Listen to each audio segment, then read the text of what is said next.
Following days of nationwide protests and walkouts after a Staten Island grand jury ended the criminal case against a white New York police officer whose chokehold killed an unarmed black man, some law enforcement experts say cameras can help curb similar events.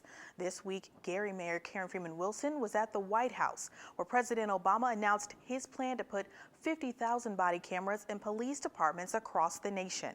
While the technology can hold both officers and citizens accountable, some law officials say there's also a concern of privacy. We're here to help you, I promise you that. The interaction of two people, a Porter County sergeant and a distraught citizen, captured by a third party. It's not a person, it's a piece of equipment. It's no different than any other piece of equipment I have. I subconsciously turn it on and off without any issue, and I pay no attention to it. The Porter County Sheriff's Department has been testing the model for 4 months. The body camera is smaller than the palm of his hand, but Jason Praschak says the technology can preserve the truth.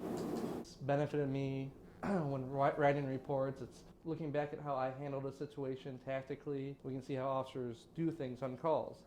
And then we can say, hey, that wasn't, the best thing. Maybe we can do it this way down the road. A lesson some body camera supporters say matters after a July fatal encounter between NYPD officer Daniel Pantaleo and an unarmed Eric Gardner was caught on a citizen camera. Back in the region after being one of 5 mayors at a community policing forum at the White House, Gary Mayor Karen Freeman Wilson says she's in support of more body cameras to protect officers. Law enforcement officers have the right to expect to come home.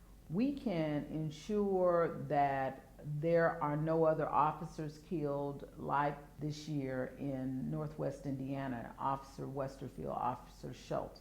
But at the same time, all officers and all of law enforcement functions in a way that is consistent with the Constitution. That's a problem for all of us. President Obama announced his plan to make 50,000 body cameras available to police departments across the country. Chief Patricia Novak of the Indiana University Northwest Police Department hopes her force is one of them. I want our officers to have as much as they can, as many tools in their toolbox as they can, so that the right decision can be made.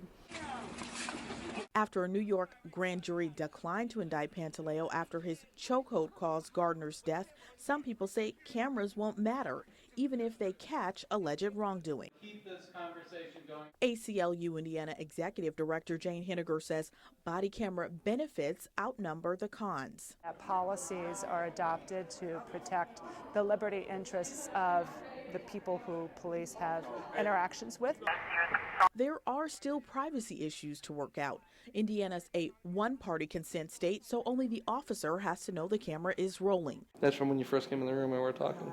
For example, I didn't know the camera had caught my image in the interview until I was told. This is way more intimate. The cars can't go into somebody's house. You have access to everything in their house. Anything I see, for the most part, you're going to see.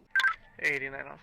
Experts also caution that even a body camera can't tell the full story. It doesn't see it the way a human actually sees it.